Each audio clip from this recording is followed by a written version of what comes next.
hay cho giới cần được cho nhỉ hàn bye bye về đây là ăn một sao xí chưa bye oh hello YouTube, hello guys, hello subscriber, hello viewers, hello có chuyện từ rộng rộng tê, hello có subscriber nấu bằng tê tê tê, phèn tắc tắc tê, giờ phải gì bây giờ, những video xem nó đây tao lấy mày, tiếng cái nào lâu đi tụi nó chú rốt sủi bốc nền, chuột thế lộ, tụi nó hiện in với ní sau đây nè ni min pia hanin Honda trangin minon kola Zote Honda trangin scooter thar Grazia BS6 tu kan nei thleng thara ron en ve ta chen tia ni ingot kal ka tum to ro su na salu du ka kal theilawa excuse me ko hi chal to ka then rang nga yang chi hi nia ve na hian hei ro a han ta tat na ya Saturday đã thung nhập như sủng đi bọc hạt này chuan Honda Zote Honda kan kal ni Zote Honda kala sai lo chu a video hi lo la om na lai lo shil don chu ni ma na han ve ke chu Zote Honda ho scooter hi kan test Grazia kala mumi alawa ataka BS6 tu na hian ka mu chau don chu chiang lo hlek te pon thla kan langa aman za po kan sai thei hil ta lawang tun chuma chuan thiếu tháo các khẩu rễ thì nó mình sẽ có sợi thì nó chỉ nó mình dạ cần sợi BS6 này anh tin nghe ông đàn tôi cái nọ là thọ thì bên YouTube bảo chúng ta nên thuốc thọ nào cốc mai chặt nào cốc thôi anh test drive khá lâu mới thấy looks well ông đàn về cái lần thì là cái tiếng xuống cái tiếng trên tuần trung video chú hơn cần mang hoa vắng MP the crazy biker có chuyện ba ha cần phơi ba mo là mà workshop mình ngọc mấy cái đồ này hiền anh po leng tuổi nên xong thôi mà info box pon leng tuổi video pon này tao ha kim sắc tắc nên đi cho nó ăn tí cái chú nên xong về xí video xem tuổi tê vào xí chú bằng cho nên viewers tê in lâu anh về tan scooter thar kan tui na lampang te lo ni bok nan to tak tang son thil ho tak ani mai thei arin sual ringot lom tan son bike la ti lo ho du te mai nia lom zong hi ang lawa lom chuan in thil thar mizoram lo om ngai lo te ri ton ton video chon chu kan enanga mp lo ma dora kam hak che ti chak lok kha ni me lo ma do chu lo ma dora kan som so zo ka nga chuan Zote Honda kan kalang glove ka bun lo chan hi ro su ranga chan chu ka glove ho hi savun te ani nel nu lo wang hianin a khong du lo ka chu bon chonin glove ka bun lo tap si ni glove bun lo wa khal chu khali de ka ruak de hup mai ka sai thiam lo kan bun na salel tu ka theng so trap pe Zote Honda hi chan mari chal tang rot chawa khana oma anh đi hi Zote dealer anh đi dealer lại agent hi shit chân tu ai zo lại hian chu hui là ho ra hi agent anh om lo dealer đấy kan đi agent hi kan ti mai ze la agent lại dealer hi ai ang lo na sa ni chu ma chu sui pol lo sam tu chu dealer kan kal do ni tu na hian sak lok hi ti to CBT han te lo ko sala han en ve la tha tu ni mà sẽ cái tảng trang sốc phát tăng, đó là một tổ ra cái lút phát tăng, đây hi Zote Honda cho đi hi Zote Honda thì in bel Honda chặt dễ cho con chia Honda chặt dễ cho xây ngay đâu hi đó là mà Mizoram super sport bike te super bike te xiêm thiểm bер ni hi an pan com puye 600 mà hi boss 1000 tero khôi phải pa ka hiện 600 he 1600 1000 total CBR 1000 pui mi me atay bo pui mi me anting MP khôi bike ito han kan da don mi ตัวนั้นส่วนZote Honda กันลูตังโชว์รูมจุงละบอกว่าให้อันไว้ที่servicing กันนี่ส่วนตัวนั้นส่วนโชว์รูมกันลูตัง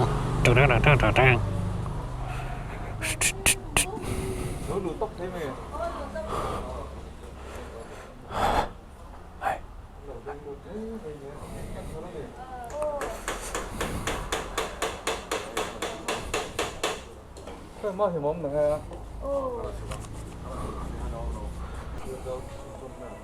Hey Lucas ani hi kanal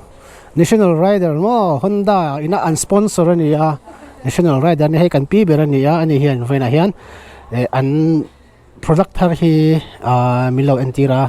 chuan tuna chuan kan sei nga hi chini omta ni hey deluxe ani hey standard ani adang lamna enge adang lamna langsa du chu hi ake khwan anula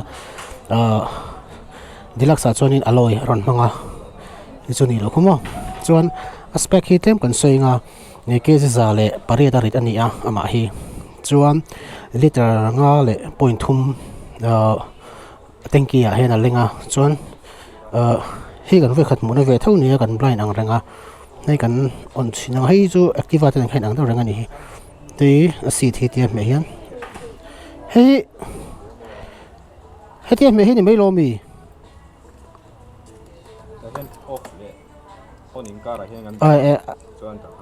hey ti khan off le on in kara chi om tur hi ai nish emi a cha bi mo chan sit me zo khan hi ro in hong ta hi liter sompret 18 liters ro hi a liter ang zo te zil ni ta heng ho rum shim hi 2 liter sompret mo khamileng ang kha ni ta hlai hi ai ang rang ta khami kha chu chuan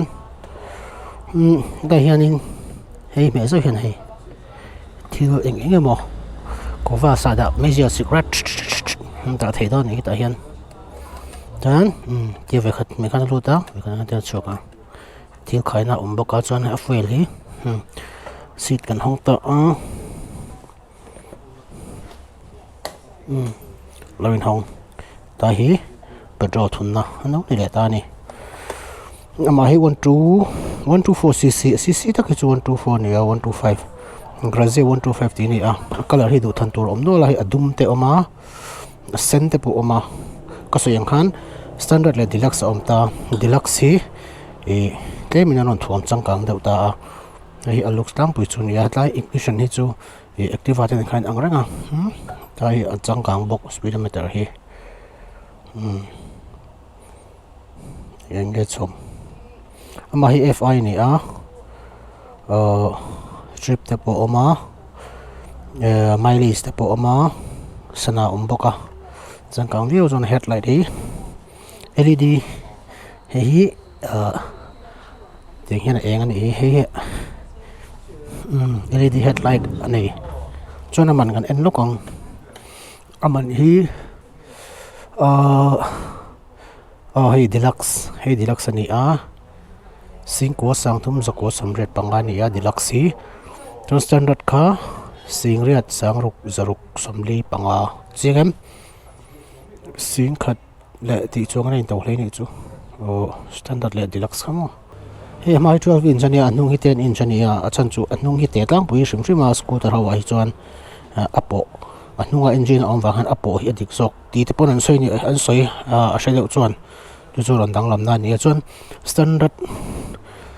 ani he deluxe ani deluxe hian he standard ani he deluxe ani he kill switch hi ron chom thung ta ni hemi hi kill switch kan ti thin ka athi top thei ta hemi me hian chuan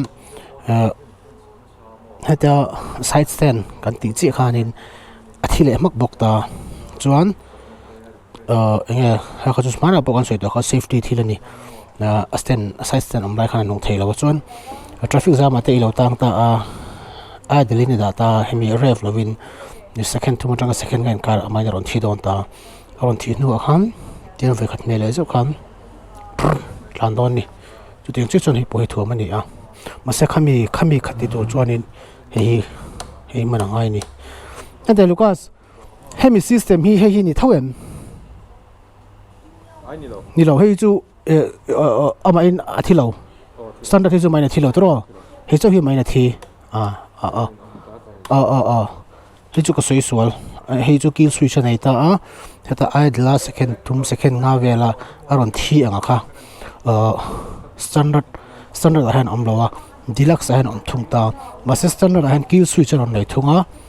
deluxe a kill switch nei lavin ka soi kha mi on hiam traffic jam vela second nga second ruk a total tia pemia lo ida khana thi don ti na ni chu ni ta chole du chi kham heta self zuk me ngai lo khan tia me zo khan chuak ta tin self free kha ne nge ai in thuari kha om lo ang chi kha ni ha kan self chinang ha ri ngal top ang chi kha khating chi vek kha standard ni mo deluxe ni mo khating kha aron chom kha ni ta ni chu aluk sang pui ni tin gas buri aleng ngam ti kha min on zot mai theya ti zonga da hian ti zonga thun hian gas bur choleng mai the aleng karing leng tura nga yang asa gas buri kan phurlu tuk lo jok kan phurlu tuk lo chon hang ho hi plastic ami a chungwa chuni chon Zote Honda hi in le do ni chon hang ho stock vector booking la tran chau tro booking han to a du tan chon book nga zung zung thei ni Zote Honda na lai chu country a description and phone number te pok lo da nga no bidan dia ne kan khal chin lawang wen ro so na se sia chuan hei lai thil omte hi poimol tu kan ya kong chawat la na he mi a te ti khan ai lock ta ni brake lock ani te brake a me khan hei a lock ta chon kong chhawa te tlan khan bike gear ne chu first gear le second gear te kan data alir thailo ta chon hi unlock khan ai brake rang ta brake khan da brang ta chuan in atilir lo ta ni poimo tu ka hetil chon poimo le do pakha chu a suspension hi hatlai num hey adjust that hey ni pathumin adjust hey three-way adjust tick hey 1 2 3 khawber the two number no then adjust the engine ami warranty shim hi kumruk chung Honda hian a pe ni Honda is Honda anti khamo kumruk chung warranty pek chon a thato kan ni ti shet mai Honda is Honda anti nga kan du to kan mi chu imi tan bik chon kan ti tu lang kam ti zo ta nga kan tan chawang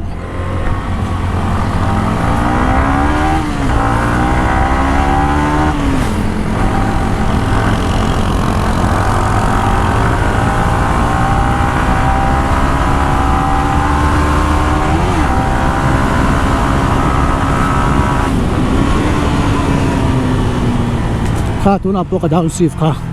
ka downshift chu ni kha engine brake ka mang ti na ni kha mani kon pi ka kala ka sei kha chuan veina Honda kan lenga Honda ten min du sak ma nan lop ma mi hin fel thin ko mai tihan Grazia BS6 alei du le booking ti du tan chuan description a hianin an number te an address an details ka lo da anga chu ta chuanin kan phone mai nga booking kha an hong to ani khamo chu description kan an donia viewers ten ngon kaka tum nge Grazia Honda Zote Honda kan len video ti mayang chu ni sala Honda chung alom thu kan sei Zote Honda chung alom thu kan sei mo le tin viewers ni subscribers chung chung alom thu tharin ka sei le boka petin remati chon ka le lama te po kho te tha chun right an tum to anga weekend lama kho thalo miawa ti ngai na amlo to nai chu min tha thiam ula ni chon hun man kan tum non nia lo ankol tha ula lo dam tha zel ula covid-19 si la ka him turin lo in veng fim pur ula tin ri lo tel da win le thei I khal thin don nia tin helmet tha I taksa vong him thei protective gear helmet thai lu wong him thei kha elo in bel thin bok don ni o ale ka song kha tun chung kan video ni sala mi subscribe tu te ka channel view tu te comment thin tu te zwa chung along thu ka shel vak chewa abik takin subscriber mo pangte te ka video entry te ni zwa chung along thu ka saya in the enzel don ya ngoro chu mi mai ka soi du chu tun lai an IG hian no pangte te hian in minun be thina tam tak hi fel tak takin am thina biak nom tak tak te point ama tam tak hi polai lo tak takin om ve tat me kan soyanga